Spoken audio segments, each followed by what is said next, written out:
On est ric-rac au minimum légal. Dans ces conditions, une pause toilette ou un enfant qu'il faut doucher parce que sa couche a débordé, et c'est toute l'équipe qui est fragilisée.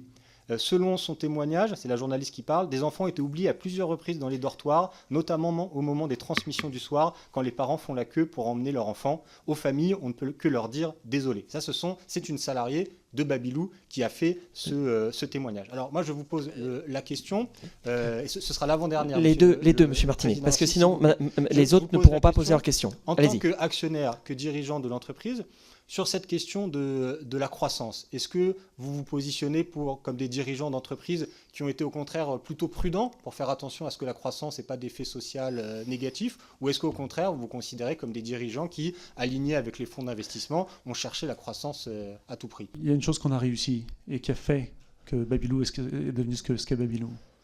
C'est que la croissance a apporté des moyens pour la qualité et l'amélioration des conditions de travail de nos équipes. Et pas le contraire.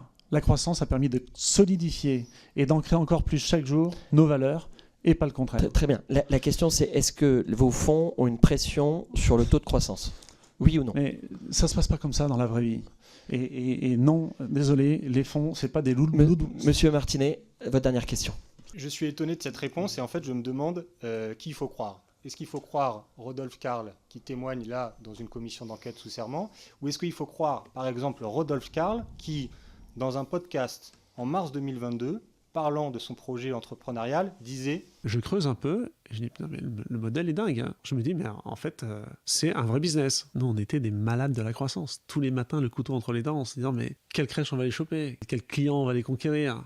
Moi, je trouve, monsieur Karl, qu'il y a un écart entre le discours que vous nous tenez là et le discours que vous avez tenu à l'occasion de ce podcast et qui, si on en croit des témoignages de salariés, semble être davantage la réalité de votre entreprise.